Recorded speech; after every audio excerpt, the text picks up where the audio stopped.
Okay, so, yesterday we talked about thermal energy, and we said that the total kinetic and potential energy associated with all molecules is called thermal energy, okay?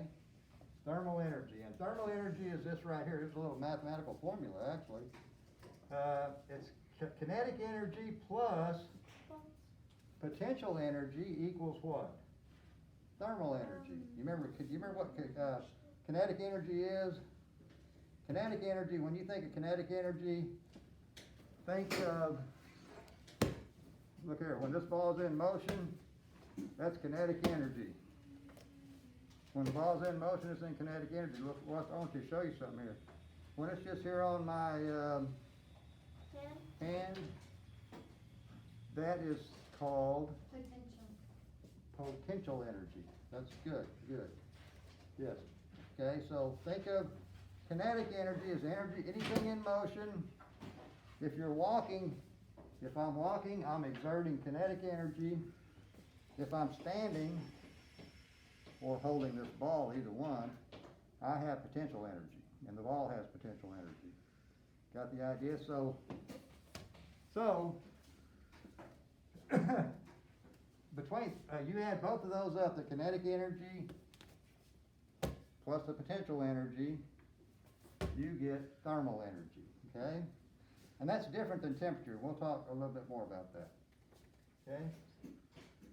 Okay, now let me see if I can get us up here without going to the transparent screen. Okay, so let's talk about thermal energy versus temperature, okay? Because I just said there's a difference between what the temperature of something is versus what its thermal energy is. Cold and hot. Okay. Okay, so look right here. Both containers of water are measured to have the same temperature. Okay, they have the same temperature. But it looks different. Okay, each has the same temperature, right? Each one might be, I don't know, 75 degrees or 80 degrees Fahrenheit. But one container of water has more thermal energy. Okay? Anybody want to guess which one of these? Would this have more thermal energy or would this have more thermal energy? It's okay to guess and be wrong. What do you? Who says the glass here? Raise your hand. One person, two person says the glass. How about the bucket? One person, two. No one? One person. There's two people that haven't voted. Okay. I don't know which one. Okay, well, let's look. Let's just click on this right here. Well, I can tell you this right now. It's the bucket has more thermal energy, and why? Let's find out. It has more water in it, okay? It has more water. More water molecules, okay? So in that case, if you have more of anything, it's going to have more thermal energy at the same temperature, okay? Got the idea? Does that make sense? Okay. Okay, so, okay, so now we're going to talk a little bit about energy transfer. How does that work here, okay? So heat, because we said heat and thermal energy are different, right? So heat is the transfer of thermal energy from a higher temperature object or location to a lower temperature object or location. So here's an idea here. Look right here. Why do you think that this guy's got his tongue on the ice cream here, right? So why does the ice cream feel cold on the tongue? Why does it feel cold on the tongue? Anybody got any idea? What, you got an idea, Leah, why ice cream would feel cold to your tongue? Okay, let's find out here. Okay, look. Thermal energy transfers from the tongue. Uh-oh, I can't reach my tongue here, right, because of the mask.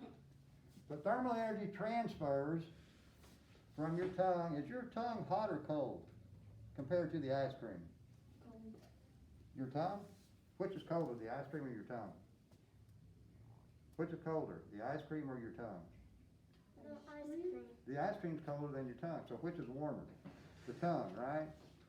Matter of fact, if you're not ill, your tongue should be about 98 degrees or so, because that's your body temperature, right? And the ice cream here should be below 32 degrees, so there should be a 60-something degree difference, right? I think if you keep your tongue in your mouth, that you'll stay warm. That's right. And if you were to open your tongue up in like, if you were in Alaska or something in the middle of winter, you open your tongue, you opened your mouth and your tongue out, you could freeze your tongue, couldn't you? Got the idea? Yeah, you're getting it. Okay, so the thermal energy transfers from the tongue to the ice cream. Now let's look at this mug right here. Okay, so your hand, you got a mug of cocoa, hot cocoa. You can see the steam off of it, right? So why does the mug of hot cocoa feel warm to your hand? Which is warmer? Heat flows from the mug. The mug is hotter or warmer than your hand, right? Makes sense? Yes. Okay. Makes sense? Okay, so here, your tongue is warmer than the ice cream, but here, the hot cocoa is warmer than your hand. Because your hand's 98 degrees, right, if you're not sick? 98.6, somewhere like that. Some have just a little lower body temperature, but somewhere right around that area. But this right here is gonna be at least 100, probably 110 degrees. So that's why you sip cocoa, right? Hot cocoa, you sip it, you don't just gulp it down because it's really hot. So, you got the idea here. Okay, so let's look right here. So the amount of heat flow depends on the temperature difference between objects or locations. For example, look here. Bigger temperature difference means what? More heat. More heat, right? Lower temperature difference means what? Less heat. Okay, how about this right here? If they're the same temperature. If two objects are the same temperature, there is no heat, and that's a term that you need to learn, thermal equilibrium. When you see the term equilibrium, when you think of equal, what do you think of? What comes to mind when you say equal? I can tell you what comes to my mind, the same, right? So when you see thermal means heat, so heat equal. So equal heat, right? And that's called thermal equilibrium, when there's no temperature difference. Okay, does that make sense so far? Yeah. Okay, we're ready for a question now. Are you up to the slide? You can use either your text and put a little X beside the answer, or you can use your drawing tool, or you can use your marking tool to highlight the answer. Doesn't matter to me. Whichever one you're more comfortable using. Okay, so here's our first question here. Okay. I hear somebody's voice from a computer. Okay. Thermal energy and temperature describes the same thing. Is that a true statement or a false statement? True. Thermal energy and temperature, are they the same? Is thermal energy and temperature the same? No. Well, mark true or false, whichever one you say there, Richard. I like your answer. Thermal energy and temperature, do they describe the same thing? True or false? Okay. You got an answer for me, Tyler? Okay. Are we ready to move on here, Sarah? Are we okay? Sarah, you got an answer? True or false? I'm gonna give you 2 more seconds and I'm gonna move on. Okay, I'm gonna go to the next question. Okay, here's another true and false statement. Heat is the transfer of thermal energy when there is a temperature difference between objects or locations. Think about your tongue touching the ice cream, okay? So heat is the transfer of thermal energy when there is a temperature difference. Is there gonna be a temperature difference between your tongue and the ice cream based on what we just saw? Okay, so is that a true statement or a false statement? Got an answer, Lexi? I hope you got a good answer for me, Lexi, cause I'm gonna grade these here tomorrow. Or Friday, I may grade them Friday.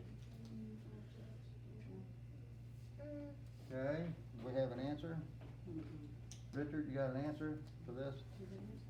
Are you able to mark it with either a marking tool, a circle, or put a little X beside the answer?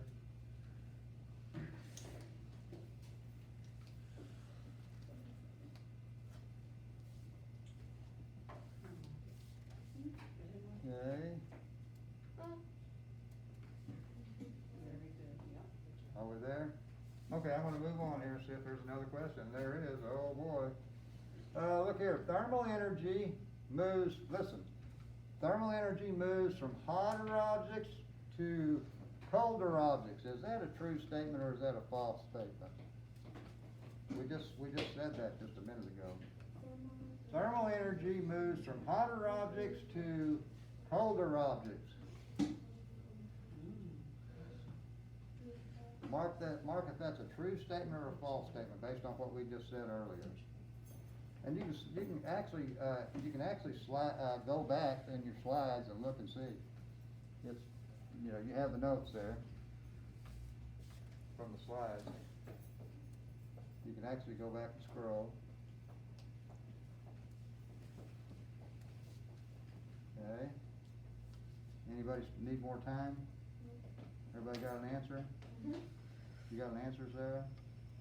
Lexi, you got an answer? Yeah. I know Tyler's got one. Richard, you got an answer? Aaliyah?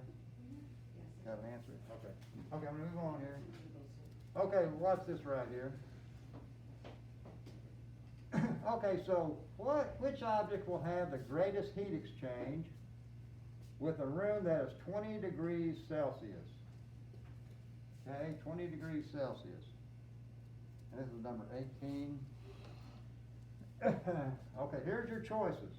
You can choose A, ice cold water at 6 degrees Celsius, or D, boiling water at 100 degrees Celsius. Which